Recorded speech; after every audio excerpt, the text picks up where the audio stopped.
सच्चे सतगुरु की हजूरी च बैठे हाँ। गुरु वालों बख्शी फतेह प्रवान करो। वाहेगुरु जी का खालसा वाहेगुरु जी की फतेह।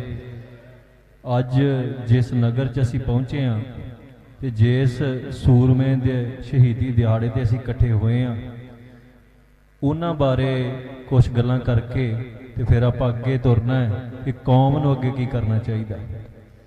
साडा पिंड इत्थों नेड़े ही है, रईए दे लागे, पर बदकिस्मती रही है भी नौजवानों के विच इस गल का प्रचार प्रसार घट होया ते पहली बार इस नगर च आए हैं ते अज आके महसूस होंदा भी ये ओहो ही गलियां ने जिन्हां च भाई जिंदा किसी वेले खेडदा सी, जदों अणजाण सी भी कौम नाल की वापर रहा। एक बार संतां दे नाल जिहड़ी मुलाकात हुई है उस मुलाकात नाल संतां ने उन्हां ते जिहड़ी किरपा कीती बख्शिश कीती है, क्योंकि महापुरखां दे कोल बड़ी ताकत है। बाणी च आउंदा सब को तेरे वस है अगम गोचरा, तू भगतां के वस भगतां ताण तेरा। जिहड़े महाराज सच्चे पातशाह दे भगत ने उन्हां दे अंदर इन्नी ताकत आ जाती है भी वो किसी नूं अखां दी निगाह नाल बदल दिंदे ने, किसी नूं छूह के बदल दिंदे ने। ते संतां महापुरखां ने भाई जिंदे नूं तीर दे नाल जिहड़ा छूहिआ ਉਹਦੇ अंदर जिहड़ी चिणक जागी है तो इतिहास गवाह है इस गल का भी जिहड़े टीसी दे बेर सन, जिहड़े फौजां दे हुक्मरान सन, जिन्हां कोल इन्नियां ट्रेनिंगां सन, जिहड़े जरनल करनल बने वैद्या वर्गे, उन्होंने दे घरां च जाके जिहड़ा सोधिया भाई जिंदे ने भाई सुखे ने। सो ये किरपा महापुरखां दी जिहड़ी होई है, किरपा गुरु साहब दी है, महापुरखां दे द्वारा जिहड़ी किरपा भाई जिंदे ते होई है, उन्हां दी कुर्बानी नूं आपां जिन्ने भी सजदे करिए। नौजवानों को मैं नाले भी अपील करनी है, कई नौजवान इत्थे भाई जिंदे दीयां तस्वीरां ला के कहंदे भी देखो जी असीं मोने ठीक हाँ, वो भी मोने सी, उन्हां कौम लई संघर्ष कीता। चंगी गल है उन्होंने मोने रूप दे विच कौम लई संघर्ष कीता, पर एक गल कदे नहीं भुलनी चाहिए, जदों वो गिरफ्तार हुंदे आ उस तो बाद उन्हां अमृत भी छकिया, खंडे बाटे की पौल भी लई है। शहीदी तो पहलां वो त्यार बर त्यार सिख खालसे बने ने, वो बड़े वड्डे मकसद वास्ते तुरे सी। उन्हां नाल अपना मुलांकण नहीं करना। असीं केस कतल करा के गलियां च हर हल करते फिरते हैं, गेड़ियां लाउंदे फिरते हैं। असीं केस कतल करा के ते जाके कालजां गड़ी खड़ जाने हैं विंगे टेढ़े वाल वाह के। उन्हां दी जिहड़ी अवस्था सी उन्हां ने उस रूप दे विच नाम बदल के भेस बदल के बड़े बड़े शहरां च जाके जिहड़े सिखां दे कातल सी, ललित माकन वर्गे, अर्जन दास वर्गे, जिन्हां सिखां दीयां धीआं भैणां दीयां बेपतियां कीतियां ते करवाइयां इशारियां दे उत्ते, उन्होंने जाके उन्होंने शहरों च सोधिया। सो अपना मुलांकन कदे भी उन्होंने सिंगां नाल नहीं करना चाहिए। तो जदों फिर जो उन्होंने किहड़ा भी मोने रूप च फांसी नहीं सी होनी, पर उन्होंने अखीर ते वो दात सतगुरु सच्चे पातशाह कोलों मंगी जिहड़ी दात हर सिख नूं मंगनी चाहिए, खंडे बाटे की पौल छकनी चाहिए। सो आपां जदों कोई साडे च वकार आ जांदा, कोई कमी आ जाती है मेरे च, तुहाडे च, सारिआं च, किसे च भी, उन्होंने जस्टिफाई नहीं करना। ये नहीं कहना भी फलाना शहीद मोना सी ते असीं हुण मोने रहना, असीं केस नहीं रखना। इस करके असीं मेरी नौजवानों को अपील है भी मैं जिथे भी गया है हुण तक मैं ये अपील की है भी असीं बार बार कहने भी साडी कौम ते गुलामी है, तो यह गल सच है, साडे ते गुलामी है। जे गुलामी ना हुंदी ते साडे इहो जे सूरमे नौजवान जिहड़े सी फाहे ना लगदे, उन्होंने फांसी ये ना चढ़ना पैंदा, ना साडे नाल धक्का होंदा, ना बेइंसाफी होंदी, ना साडे तख्त नहींदे, ना नस्लकुशी होंदी, ते ना भाई जिंदे भाई सुखे वर्गे नौजवानों नूं जाके दूजी धरती दे उत्ते पूने बैरियां नूं सोधना पैंदा। सो ये गुलामी दा करके सी, पर अज साडे अंदर एक बगैरती भी आ गई, एक सियारापना आ गया भी असीं साडे अंदर वो गैरत नहीं रही। जिवें अज कोई नौजवान कोई तत्ती गल कर देवे ते बहुते अपने लत्तां खिच्चण वाले ने, उन्होंने की कहना भी तू लोगों के पुत मरा देगा जी, तू लोगों के पुत मरा के आप किते लुक जाएगा। चलो जिदन को लुकूगा उदन तो कहा जा सकता है, पर सवाल यह है भी भाई जिंदा अज उहदी बरसी ते इत्थे इकट्ठे होए हैं इन्ने लोग। इस पिंड च मैं दावे नाल कह देना, हाले मैनूं पता नहीं गा भी चिट्टे नाल भी नौजवान मरे होणगे, कोई बरसी मनाउंदा उन्हां दी इकट्ठे हुंदे जो तुसीं। सो इस करके लोगों के पुत पहलां भी मरदे सी, मरदे रहे ते मरदे रहणगे। लोगों के पुत पहलां हुकूमत ने गोलियां नाल मारे ने, ते लोगों के पुत अज हुकूमत नशियां नाल मार रही है। किसी दियां तत्तियां जां गर्म गल्लां नाल लोगों के पुत नहीं मरदे, ये सगों मुर्दियां नूं जिउंदे करदियां गल्लां। मैं कोई अपने कोलों गल कीती सी, जे मैं ये गल कीती भी आनंदपुर साहब घरे जाके सीस भेंट करना है गुरु के चरणों के विच, ते ये गल मैं कोलों बना के कर दी। ਜਿਹੜਾ ਐਡਾ ਇਤਰਾਜ਼ ਜਤਾਇਆ ਗਿਆ ਵੀ ਇਸ ਨੂੰ ਜੀ ਈਵੈਂਟ ਬਣਾਤਾ ਜੀ, ਅੰਮ੍ਰਿਤ ਛਕਣ ਨੂੰ ਇੱਕ ਸ਼ੋਸ਼ਾ ਬਣਾਤਾ। ਮੈਂ ਕਿਹਾ ਵੀ ਜੇ ਤੁਸੀਂ ਵਿਆਹਾਂ ਦੇ ਉੱਤੇ ਕੰਜਰ ਕਲਾਕਾਰਾਂ ਨੂੰ ਸੱਦ ਕੇ ਸ਼ੋਸ਼ਾ ਬਣਾ ਸਕਦੇ ਜੋ ਵਿਆਹਾਂ ਦਾ, ਜੇ ਤੁਸੀਂ ਕੰਜਰੀਆਂ ਨਚਾ ਸਕਦੇ ਜੋ ਵਿਆਹਾਂ 'ਚ ਲਿਆ ਕੇ, ਜੇ ਤੁਸੀਂ दारू ਪੀਣ ਨੂੰ ਗਾਣਿਆਂ ਦੇ ਰੂਪ 'ਚ ਸ਼ੋਸ਼ਾ ਬਣਾ ਸਕਦੇ ਜੋ, ਤੇ ਜੇ ਕਿਤੇ ਅੰਮ੍ਰਿਤ ਸੰਚਾਰ ਦਾ ਕੋਈ ਪ੍ਰਸਾਰ ਹੋ ਗਿਆ ਤੇ ਕਿਸੇ ਨੇ ਕੋਈ ਸੋਸ਼ਲ ਮੀਡੀਆ ਤੇ ਉਹਦਾ ਰੌਲਾ ਪਾ ਦਿੱਤਾ, ਤੇ ਇਹ ਏਡੀ ਕਿਹੜੀ ਗਲਤ ਗੱਲ ਸੀ। ਪਰ ਸਾਡੇ ਅੰਦਰ ਗੁਲਾਮੀ ਇੰਨੀ ਘਰ ਕਰ ਗਈ ਹੈ ਵੀ ਕੋਈ ਪਾਪ ਕਰਨ ਤੁਰ ਪਏ, ਉਹਦਾ ਪਾਪ ਵੀ ਕਰੇ ਤੇ ਉਹਦਾ ਪ੍ਰਸਾਰ ਵੀ ਕਰੇ ਤੇ ਕੋਈ ਸਵਾਲ ਨਹੀਂ ਕਰਦਾ। ਜੇ ਕੋਈ ਅੰਮ੍ਰਿਤ ਛਕ ਲਵੇ, ਛਕਾਉਣ ਤੁਰ ਪਵੇ, ਤੇ ਉਹਨੂੰ ਆਪਣੇ ਬੰਦੇ ਉੱਠ ਕੇ ਸਵਾਲ ਕਰਨ ਲੱਗ ਪੈਂਦੇ ਨੇ ਵੀ ਭਾਈ ਤੁਸੀਂ ਇਸ ਕੰਮ ਨੂੰ ਪ੍ਰਮੋਸ਼ਨ ਬਣਾ ਲਿਆ, ਹੋਰ ਕੀ ਬਣਾਈਏ। ਅਸੀਂ ਨੌਜਵਾਨਾਂ ਨੂੰ ਇਹ ਕਹਿਣਾ ਬੰਦ ਕਰ ਦਈਏ। ਮੈਂ ਤੇ ਜਿੱਥੇ ਜਾਣਾ ਮੈਂ ਨੌਜਵਾਨਾਂ ਨੂੰ ਕਹਿਣਾ ਵੀ ਤੁਹਾਡੇ ਨਾਲ ਬਹੁਤ ਪ੍ਰੇਮ ਹੈ ਮੇਰਾ, ਜਿਨ੍ਹਾਂ ਨੇ ਕੇਸ ਨਹੀਂ ਰੱਖੇ ਅਜੇ। ਪ੍ਰੇਮ ਹੈ ਇਸੇ ਕਰਕੇ ਜਿੰਨੀ ਆ ਤੁਸੀਂ ਮਿਲਣਾ, ਜੇ ਦਿਹਾੜੀ 'ਚ ਦਾਰੀ ਮਿਲੇ ਤਾਂ 10 ਵਾਰੀ ਤੁਹਾਨੂੰ ਕਹਿਣਾ ਵੀ ਤਿਆਰੀ ਕਰ ਲਓ, ਤਿਆਰੀ ਤੋਂ ਬਿਨਾਂ ਕੁਝ ਨਹੀਂ ਹੋਣਾ। ਤੇ ਜਿਹੜੇ ਸਾਡੇ ਦਾਅਵੇ ਆ ਨਾ ਵੀ ਭਾਈ ਅਸੀਂ ਪੰਜਾਬ ਲਈ ਸਿਰ ਦੇ ਦਿਆਂਗੇ ਜੀ, ਅਸੀਂ ਸਾਰੇ ਹੀ ਦਾਅਵਾ ਕਰਦੇ ਹਾਂ, ਹੁਣੇ ਬਾਹਾਂ ਖਣੀ ਕਰਾ ਦੀਆਂ ਸਾਰਿਆਂ ਨੇ ਕਰ ਦੇਣੀਆਂ ਵੀ ਸਿਰ ਦੇ ਦੋਗੇ ਪੰਜਾਬ ਲਈ, ਤੁਸੀਂ ਕਹਿਣਾ ਦੇ ਦਿਆਂਗੇ।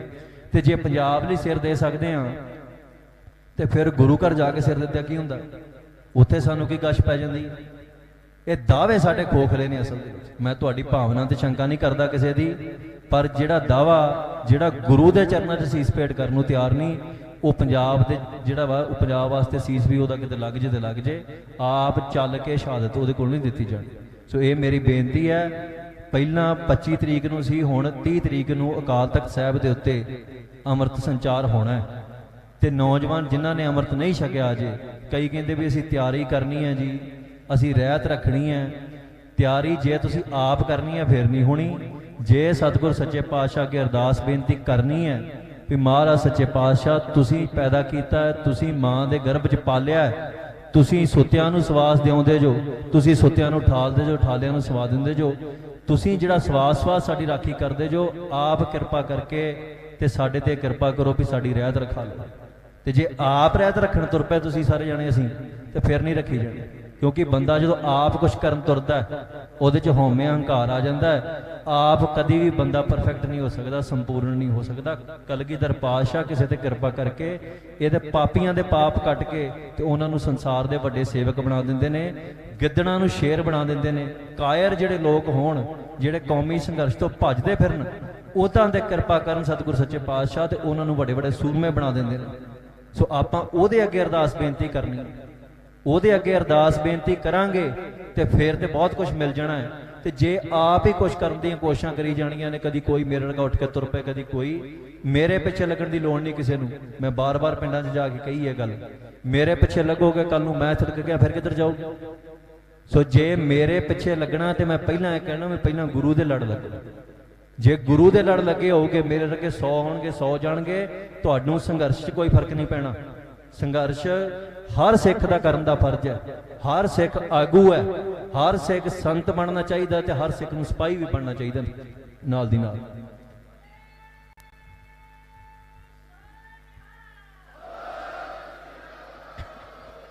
ਸੋ ਅਸੀਂ ਅੱਜ ਮੌਤ ਦਾ ਇੰਨਾ ਭੈ ਮੰਨੀ ਫਿਰਦੇ ਹਾਂ, ਮਰਨ ਤੋਂ ਇੰਨਾ ਡਰਦੇ ਹਾਂ ਵੀ ਸੱਚ ਬੋਲਣ ਲੱਗਿਆਂ ਸਾਨੂੰ ਕੰਬਣੀਆਂ ਛਿੜਦੀਆਂ।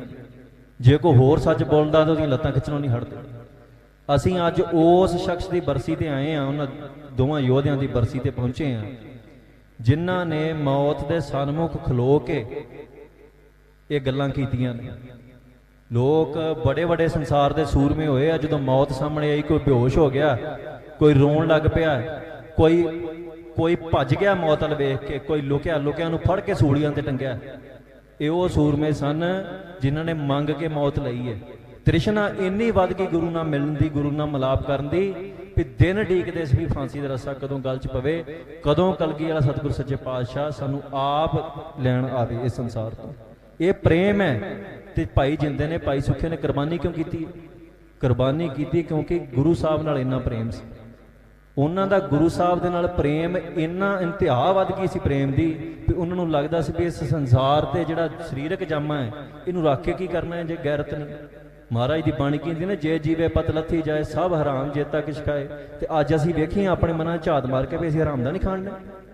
ਸਾਡੇ ਸਿੱਖਾਂ ਦੀਆਂ ਪੱਗਾਂ ਲੱਥਣ, ਗੁਰੂ ਦੀ ਬੇਅਦਬੀ ਹੋ ਜੇ, ਧੀਆਂ ਭੈਣਾਂ ਦੀ ਬੇਪਤੀ ਹੁੰਦੀ ਹੋਵੇ, ਸਾਡਾ ਕੋਈ ਹੱਕ ਨਾ ਮਿਲੇ, ਸਾਡੇ ਨੌਜਵਾਨਾਂ ਦੇ ਝੂਠੇ ਪਰਚੇ ਪੈਣ, ਉਹਨਾਂ ਨੂੰ ਜੇਲ੍ਹਾਂ ਸੁੱਟਿਆ ਜਾਵੇ ਤੇ ਅਸੀਂ ਬਹਿ ਕੇ ਰਾਸ਼ਨ ਨਾਲ ਰੱਜ ਕੇ ਤੇ ਕਹੀਏ ਜੀ ਅਸੀਂ ਧਰਮੀ ਬੜੇ ਤਗੜੇ ਹਾਂ।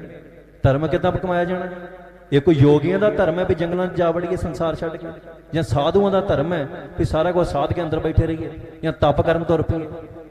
ਮਹਾਰਾਜ ਨੇ ਕਿਸੇ ਨੂੰ ਨਿੰਦਿਆ ਨਹੀਂ, ਪਰ ਮਹਾਰਾਜ ਨੇ ਨਾਲ ਇਹ ਵੀ ਕਿਹਾ ਵੀ ਸਿੱਖ ਨੇ ਗ੍ਰਸਤ 'ਚ ਰਹਿਣਾ, ਸੰਸਾਰ 'ਚ ਰਹਿਣਾ, ਰਾਜ ਵੀ ਕਰਨਾ। ਤੇ ਰਾਜ ਇਸ ਕਰਕੇ ਨਹੀਂ ਅਸੀਂ ਕਰਨਾ ਵੀ ਕੋਈ ਰਾਜ ਦੀ ਗੱਦੀ ਤੇ ਬੈਠ ਕੇ ਸ਼ੌਂਕ ਹੈ ਸਾਨੂੰ ਹੁਕਮ ਸੁਣਾਉਣੇ ਨੇ ਲੋਕਾਂ ਨੂੰ, ਜਾਂ ਲੋਕਾਂ ਨੂੰ ਕਾਬੂ ਕਰਨਾ, ਭੇਡਾਂ ਬਣਾ ਕੇ ਕਦੀ ਇੱਧਰ ਨੂੰ ਤੋਰਤਾ। ਰਾਜ ਇਸ ਕਰਕੇ ਕਰਨਾ ਵੀ ਧਰਮ ਚੱਲੇ ਸਾਡਾ। ਰਾਜ ਬਿਨਾ ਨਹਿ ਧਰਮ ਚਲੇ ਹੈ, ਧਰਮ ਬਿਨਾ ਸਭ ਦਲੇ ਮਲੇ ਹੈ। ਰਾਜ ਚਾਹੀਦਾ, ਉਹ ਇਸ ਕਰਕੇ ਚਾਹੀਦਾ ਕਿਸੇ ਨਿੱਜੀ ਮਨਸ਼ਾ ਚੋਂ, ਕਿਸੇ ਸਵਾਰਥ ਚੋਂ ਨਹੀਂ, ਇਸ ਕਰਕੇ ਚਾਹੀਦਾ ਵੀ ਸਾਡਾ ਧਰਮ ਉਹਦੀ ਜੇ ਅਸੀਂ ਤਪ ਤੇ ਬੈਠਣਾ, ਭਗਤੀ ਤੇ ਬੈਠਣਾ ਹੈ ਤਾਂ ਹੀ ਬੈਠਾਂਗੇ। ਵੀ ਜੇ ਕੋਈ ਆਣ ਕੇ ਭਗਤੀ ਤੇ ਬੈਠਿਆਂ ਨੂੰ ਛਿੱਤਰ ਮਾਰਨ ਲੱਗ ਪਊ ਤੇ ਭਗਤੀ ਕਿੱਦਾਂ ਕਰਾਂਗੇ? ਜਿਹੜਾ ਸ਼ਸਤਰ ਮਹਾਰਾਜ ਨੇ ਬਖਸ਼ਿਆ ਹੈ, ਇਹ ਸ਼ਸਤਰ ਇਸ ਕਰਕੇ ਬਖਸ਼ਿਆ ਵੀ ਚਾਹੇ ਸਿੱਖ ਦੇ ਹੱਥ 'ਚ ਮਾਲਾ ਹੋਵੇ ਨਾਲ ਇਹ ਵੀ ਹੋਵੇ, ਨਹੀਂ ਤੇ ਮਾਲਾ ਪੜਦਿਆਂ ਨੂੰ ਕੰਨੋਂ ਫੜ ਕੇ ਕੋਈ ਮਤਲਬ ਇੱਧਰ ਛੱਡ ਆਵੇ ਉੱਧਰ ਛੱਡ ਆਵੇ, ਕੀ ਇੱਜ਼ਤ ਪਤ ਹੈ ਕਿਸੇ ਦੀ? ਸੋ ਨੌਜਵਾਨੋ, ਭੈਣੋ, ਬੀਬੀਓ, ਸਾਰਿਆਂ ਨੂੰ ਇਹ ਬੇਨਤੀ ਹੈ, ਇਹਨਾਂ ਸੂਰਮਿਆਂ ਦੀਆਂ ਬਰਸੀਆਂ ਤੇ ਆਉਣੇ ਇੱਕ ਚੀਜ਼ ਸਿੱਖਣ ਵਾਲੀ ਹੈ ਵੀ ਇਹਨਾਂ ਨੇ ਜ਼ਿੰਦਗੀ ਦਾ ਕਿੱਡਾ ਕੁ ਮੋਹ ਕੀਤਾ ਸੀ। ਚੰਗੇ ਭਲੇ ਪਰਿਵਾਰਾਂ ਚੋਂ ਸਨ, ਚੰਗੀ ਭਲੀ ਜ਼ਿੰਦਗੀ ਸੀ, ਸੋਹਣੇ ਸੁਨੱਖੇ ਸਾਰਾ ਕੁਝ, ਪਰ ਜਦੋਂ ਕੌਮ ਦੀ ਅਣਖ ਤੇ ਗੈਰਤ ਤੇ ਗੱਲ ਆਈ ਹੈ ਤੇ ਐਦਾਂ ਜ਼ਿੰਦਗੀ ਇੱਥੋਂ ਛੱਡ ਦਿੱਤੀ ਜਿਵੇਂ ਕੋਈ ਪਦਾਰਥ ਛੱਡੀ ਦਾ। ਜ਼ਿੰਦਗੀ ਵਿੱਚ ਸਰੀਰਕ ਜਾਮਾ ਇੱਕ ਪਦਾਰਥ ਹੈ, ਜਿਵੇਂ ਸੰਸਾਰ ਦੀਆਂ ਕਾਰਾਂ, ਕੋਠੀਆਂ, ਘਰ ਬਾਰ, ਮਾਂ ਪੁੱਤ, ਭੈਣ ਭਰਾ, ਇਹ ਸਭ ਕੁਝ ਪਦਾਰਥ ਰੂਪੀ, ਮਾਇਆ ਰੂਪੀ ਹੈ। ਤੇ ਜੇ ਇਹਨਾਂ ਨੇ ਜੱਫੀ ਪਾ ਲਈ ਤੇ ਜੱਫੀ ਪਾ ਕੇ ਧਰਮ ਵੇਚ ਦਿੱਤਾ, ਧਰਮ ਦਾਅ ਤੇ ਲਾ ਕੇ ਇਹਨਾਂ ਨੂੰ ਬਚਾ ਲਿਆ। ਜੇ ਕਲਗੀਧਰ ਪਾਤਸ਼ਾਹ ਧਰਮ ਦਾਅ ਤੇ ਲਾਉਂਦੇ ਤੇ ਪੁੱਤਰਾਂ ਨੂੰ ਬਚਾਉਂਦੇ ਤੇ ਕੌਣ ਕਲਗੀਧਰ ਪਾਤਸ਼ਾਹ ਨੂੰ ਕਲਗੀਧਰ ਪਾਤਸ਼ਾਹ ਕਹਿੰਦੇ? ਸੋ ਜੇ ਧਰਮ ਬਚਾਉਣਾ ਹੈ ਤੇ ਇਹ ਮੁੱਠੀ ਢਿੱਲੀ ਕਰਨੀ ਪੈਣੀ। ਇਹ ਨਹੀਂ ਹੈਗਾ ਵੀ ਸਵੇਰੇ ਖੂਹ ਛਾਲ ਮਾਰ ਕੇ ਮਰ ਜਾਣਾ ਜੇ ਹੁਣ ਸੰਸਾਰ ਦਾ ਮੋਹ ਭੰਗ ਹੋ ਗਿਆ। ਜੀਵਨ ਜੀਣਾ ਹੈ, ਅਣਖ ਨਾਲ ਜੀਣਾ ਹੈ, ਧਰਮ ਲਈ ਜੀਣਾ ਹੈ। ਪਰ ਜੇ ਕਿਤੇ ਜਿਉਂਦਿਆਂ ਜਿਉਂਦਿਆਂ ਐਸਾ ਮੌਕਾ ਬਣ ਜਾਵੇ ਵੀ ਪ੍ਰਾਣ ਤਿਆਗ ਕੇ ਹੀ ਧਰਮ ਵੱਜਦਾ ਹੋਵੇ ਤੇ ਫਿਰ ਪਿੱਛੇ ਨਹੀਂ ਹਟਣਾ ਚਾਹੀਦਾ, ਕਿਉਂਕਿ ਇਹ ਪ੍ਰਾਣ ਰੱਖ ਕੇ ਤੇ ਕਿਸੇ ਦੇ ਸਦੀਵ ਹੀ ਨਹੀਂ ਰਹਿਣੇ। ਇਹ ਕੋਈ ਹੈਗਾ ਬੰਦਾ ਸੰਸਾਰ ਦੇ ਉੱਤੇ ਪਿਛਲਾ ਲੱਭ ਕੇ ਲਿਆ ਹੁਣ 100-200 ਸਾਲ ਪੁਰਾਣਾ ਜਿਹੜਾ ਬੈਠਾ ਹੋਵੇ, ਜਿਹਨੇ ਕੋਈ ਸਮਝੌਤਾ ਕਰ ਲਿਆ ਹੋਵੇ, ਜਿਹਨੇ ਕੋਈ ਸਿਧਾਂਤ ਦੇ ਨਾਲ ਸਮਝੌਤਾ ਕਰਕੇ ਆਪਣੀ ਜਾਨ ਬਚਾ ਲਈ ਹੋਵੇ? ਇਹ ਨਹੀਂ ਬਚਣੀ। ਜਿਹੜਾ ਸੰਸਾਰ ਤੇ ਆਇਆ ਉਹਨੇ ਤੁਰ ਜਾਣਾ ਤੇ ਲੋਕਾਂ ਨੇ ਉਹਨਾਂ ਨੂੰ ਯਾਦ ਕਰਨਾ ਹੈ ਜਿਨ੍ਹਾਂ ਨੇ ਸੰਸਾਰ ਤੇ ਆਣ ਕੇ ਕਿਸੇ ਚੀਜ਼ ਨੂੰ ਘੁੱਟ ਕੇ ਜੱਫੀ ਨਹੀਂ ਪਾਈ, ਕੇਵਲ ਧਰਮ ਨੂੰ ਆਪਣੇ ਨਾਲ ਰੱਖਿਆ। ਉਹਨਾਂ ਨੂੰ ਸੰਸਾਰ ਨੇ ਯਾਦ ਕਰਨਾ ਹੈ। ਤੇ ਯਾਦ ਇਸ ਕਰਕੇ ਨਹੀਂ ਕਰਨਾ ਵੀ ਉਹਨਾਂ ਦੀ ਨਿੱਜ ਦੀ ਕਮਾਈ, ਯਾਦ ਇਸ ਕਰਕੇ ਕਰਨਾ ਹੈ ਜੇ ਦੁਨੀਆ ਤੇ ਕੇਵਲ ਇੱਕ ਚੀਜ਼ ਬਚਣੀ ਹੈ ਸੰਸਾਰ 'ਚ, ਧਰਤੀਆਂ ਵੀ ਤਬਾਹ ਹੋ ਜਾਣੀਆਂ, ਬ੍ਰਹਮੰਡ ਵੀ ਸਾਰਾ ਕੁਝ, ਕੇਵਲ ਨਾਮ, ਸੱਚੇ ਦਾ ਨਾਮ, ਸੱਚੇ ਸਤਿਗੁਰ ਦਾ ਨਾਮ, ਗੁਰੂ ਨਾਨਕ ਦਾ ਨਾਮ ਰਹਿਣਾ ਹੈ।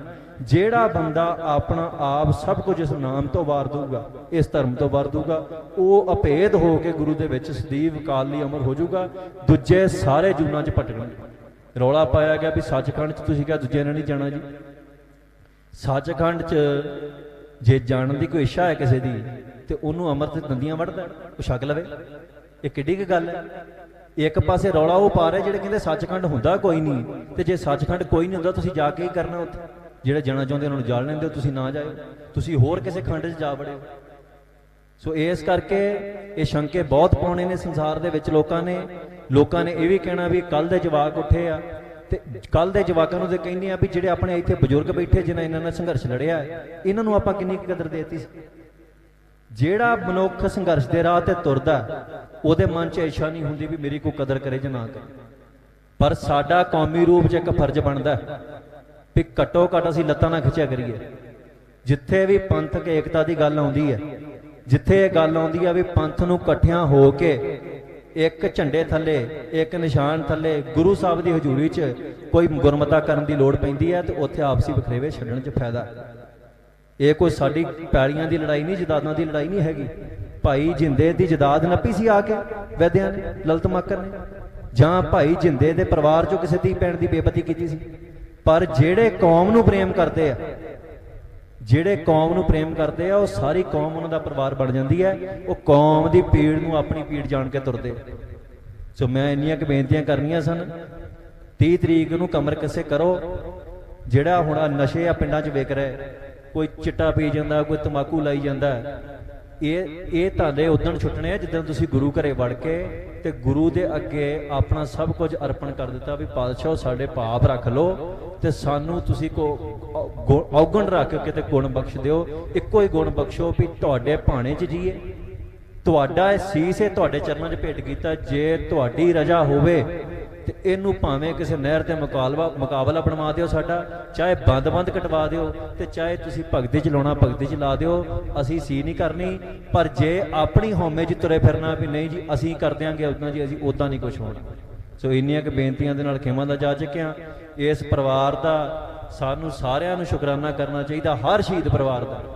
ਸ਼ਹੀਦਾਂ ਦੇ ਪਰਿਵਾਰ ਜਿਹੜੇ ਉਹਨਾਂ ਨੇ ਬੜੇ ਕਸ਼ਟ ਝੱਲੇ ਆ, ਆਉਂਦੇ ਜਾਂਦੇ ਲੰਘਿਆ ਕਰੋ, ਇਹਨਾਂ ਨੂੰ ਪ੍ਰਣਾਮ ਕਰਿਆ ਕਰੋ, ਮੱਥਾ ਟੇਕਿਆ ਕਰੋ, ਕਿਉਂਕਿ ਬਹੁਤ ਵਿਰਲੇ ਟਾਵੇਂ ਲੋਕ ਨੇ ਜਿਹੜੇ ਆਪਣੇ ਸਿਧਾਂਤਾਂ ਤੇ ਕਾਇਮ ਰਹੇ ਨੇ, ਜਿਨ੍ਹਾਂ ਨੇ ਆਪਣੇ ਜਵਾਨ ਪੁੱਤ ਤੋੜ ਕੇ ਵੀ ਆਪਣੇ ਸਿਧਾਂਤ ਨਹੀਂ ਛੱਡੇ, ਰਾਜ ਭਗਤ ਦੀ ਗੱਲ ਨਹੀਂ ਛੱਡੀ। ਜਿਹੜੇ ਰੌਲਾ ਪਾਉਂਦੇ ਨੇ ਵੀ ਲੋਕਾਂ ਦੇ ਪੁੱਤ ਮਰਾ ਦੋਗੇ, ਉਹਨਾਂ ਨੂੰ ਇਹਨਾਂ ਦੇ ਘਰ ਭੇਜਿਆ ਕਰੋ ਵੀ ਜਿਨ੍ਹਾਂ ਨੇ ਹੱਥੀਂ ਤੋਰੇ ਆ ਉਹਨਾਂ ਨੇ ਗੱਲ ਹੀ ਨਹੀਂ ਛੱਡੀ ਰਾਜ ਭਗਤ ਦੀ, ਉਹ ਕਹਿੰਦੇ ਰਾਜ ਚਾਹੀਦਾ ਸਾਨੂੰ। ਤੇ ਜਿਨ੍ਹਾਂ ਨੇ ਉਹਦੀ ਗੱਲ ਖਣੋ ਵੀ ਚੀਚੀ ਤੇ ਲਹੂ ਨਹੀਂ ਲੱਗਾ, ਉਹ ਕਹੀ ਜਾਂਦੇ ਵੀ ਤੁਸੀਂ ਲੋਕਾਂ ਦੇ ਪੁੱਤ ਮਰਾ ਦਿਓਗੇ। ਸੋ ਇੰਨੀਆਂ ਕਿ ਬੇਨਤੀਆਂ ਨੇ ਖਿਮਾ ਦਾ ਜਾਚਕਾ ਜੀ।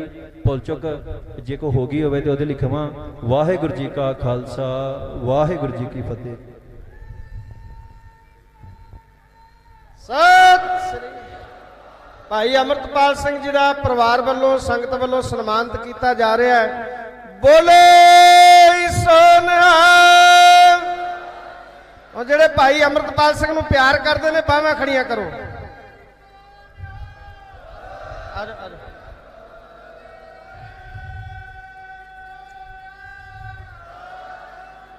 ਹੁਣ ਉਹ ਬਾਹ ਖੜੀ ਕਰੇ ਬੇਅਮਰਤੀਆ ਜਿਹੜਾ ਜਿਹਨੇ ਕੇਸ ਕਤਲ ਕਰਾਏ ਨੇ, ਜਿਹਨੇ 30 ਤਰੀਕ ਨੂੰ ਭਾਈ ਅਮਰਤਪਾਲ ਸਿੰਘ ਦੇ ਸੱਦੇ ਤੇ ਅੰਮ੍ਰਿਤਪਾਨ ਕਰਨਾ ਹੈ, ਉਹ ਬਾਹ ਜ਼ਰੂਰ ਖੜੀ ਕਰੇ। ਜੇ ਨਹੀਂ ਖੜੀ ਕਰ ਸਕਦਾ, ਜੇ ਨਹੀਂ ਅੰਮ੍ਰਿਤਪਾਨ ਕਰਨਾ ਤੇ ਉਹ ਬੇਸ਼ੱਕ ਨਾ ਕਰੇ, ਕੋਈ ਜ਼ੋਰ ਜ਼ਬਰੀ ਨਹੀਂ ਹੈ। ਪਰ ਜੇ ਭਾਈ ਅਮਰਤਪਾਲ ਸਿੰਘ ਨੂੰ ਪਿਆਰ ਕਰਨ ਦੀ ਗੱਲ ਆਈ ਹੈ, ਤੁਸੀਂ ਸਾਰਿਆਂ ਨੇ ਬਾਹਾਂ ਖੜੀਆਂ ਕੀਤੀਆਂ ਨੇ ਤੇ ਉਹ ਇੱਕ ਹੀ ਵਿਚਾਰ ਕਹਿ ਰਹੇ ਨੇ ਕਿ ਅੰਮ੍ਰਿਤਪਾਨ ਕਰੋ, ਜੋ ਗੁਰਬਾਣੀ ਦਾ ਸਿਧਾਂਤ ਹੈ। ਜਿਹਨੇ ਅੰਮ੍ਰਿਤਪਾਨ ਕਰਨਾ ਉਹ ਵੀ ਬਾਹਾਂ ਖੜੀਆਂ ਕਰੇ ਜੀ। ਬੋਲੇ ਸੋ ਨਿਹਾਲ। ਬਹੁਤੇ ਬੇਅਮਰਤੀ ਬੈਠੇ ਨੇ, ਉਹਨਾਂ ਨੂੰ ਬੇਨਤੀ ਹੈ ਕਿ 30 ਤਰੀਕ ਨੂੰ ਤੁਸੀਂ ਸ੍ਰੀ ਅਕਾਲ ਤਖਤ ਸਾਹਿਬ ਤੇ ਸੱਦਾ ਦਿੱਤਾ ਭਾਈ ਅਮਰਤਪਾਲ ਸਿੰਘ ਨੇ, ਹਰ ਅੰਮ੍ਰਿਤਪਾਨ ਕਰੋ ਸਾਧ ਸੰਗ।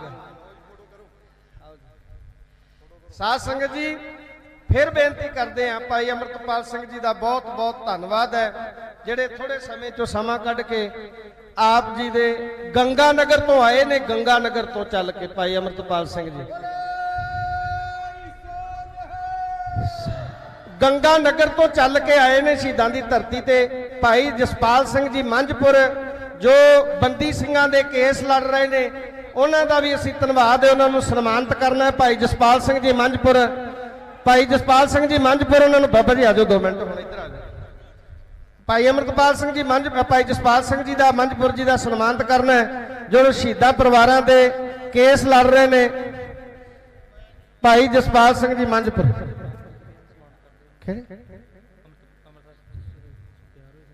ਜਿਹੜੇ ਅੰਮ੍ਰਿਤ ਛਕਣ ਲਈ ਤਿਆਰ ਹੋਏ ਨੇ ਉਹ ਵੀ ਆ ਜਾਓ, ਉਹਨਾਂ ਨੂੰ ਵੀ ਸਨਮਾਨਿਤ ਕਰਨਾ ਹੈ। ਭਾਈ ਜਸਪਾਲ ਸਿੰਘ ਜੀ ਮੰਝਪੁਰ, ਉਹਨਾਂ ਨੂੰ ਸਿਰੋਪਾਓ ਦੇਣਾ ਜੀ ਪਰਿਵਾਰ ਵੱਲੋਂ। ਅੱਗੇ ਆ ਜਾਓ, ਆ ਜਾਓ ਭਾਈ। ਚਲੋ ਠੀਕ ਹੈ, ਠੀਕ ਹੈ ਸਰ, ਦੇਣ ਲੱਗੇ। ਭਾਈ ਜਗਦੀਸ਼ ਸਿੰਘ ਜੀ ਵਡਾਲਾ, ਉਹਨਾਂ ਨੂੰ ਸਿਰੋਪਾਓ ਦੇਣਾ ਜੀ ਸ਼ਹੀਦ ਪਰਿਵਾਰ ਦੇ। ਆਓ 1 ਮਿੰਟ ਅੱਗੇ ਆ ਜਾਓ। ਭਾਈ ਅਮਰਤਪਾਲ ਸਿੰਘ, ਭਾਈ ਅਮਰਤਪਾਲ ਸਿੰਘ ਜੀ ਆ ਤਿਆਰ ਹੋਇਆ ਅੰਮ੍ਰਿਤ ਛਕਣ ਨੂੰ, ਇਹਨੂੰ ਸਿਰੋਪਾਓ ਜੀ ਦਿਓ, ਸਿਰੋਪਾਓ ਉਧਰ ਲਿਓ, ਦੂਜਾ ਸਿਰੋਪਾਓ ਦਿਓ। ਬੋਲੇ ਸੋ ਨਿਹਾਲ, ਚੜ੍ਹਦੀ ਕਲਾ। ਬਹੁਤ ਬਹੁਤ ਧੰਨਵਾਦ। ਅਸੀਂ ਬੇਨਤੀ ਕਰਾਂਗੇ ਕਿ ਭਾਈ ਇਧਰ ਭਾਈ ਜਗਦੀਸ਼ ਸਿੰਘ ਵਡਾਲਾ ਜੀ ਨੂੰ ਇਧਰ ਇੱਕ ਸਿਰੋਪਾਓ ਦਿਓ। ਭਾਜੀ ਸਿਰੋਪਾਓ ਦਿਓ, ਇਧਰ ਪਾਇਓ, ਆ ਸਿਰੋਪਾਓ ਪਾਓ। ਬੋਲੇ ਸੋ ਨਿਹਾਲ। ਭਾਈ ਅਮਰਤਪਾਲ ਸਿੰਘ ਜੀ ਨੂੰ ਬੇਨਤੀ ਕਰਾਂਗੇ, ਤੁਸੀਂ ਚਲੇ ਗਏ ਤੇ ਸਾਰੇ ਨੌਜਵਾਨਾਂ ਨੇ ਚਲੇ ਜਾਣਾ ਹੈ। 10 ਮਿੰਟ ਲਈ ਤੁਹਾਡੇ ਕੋਲੋਂ ਅਸੀਂ ਖਿਮਾ ਮੰਗਦੇ ਹਾਂ ਕਿ 10 ਮਿੰਟ ਬੈਠੋ।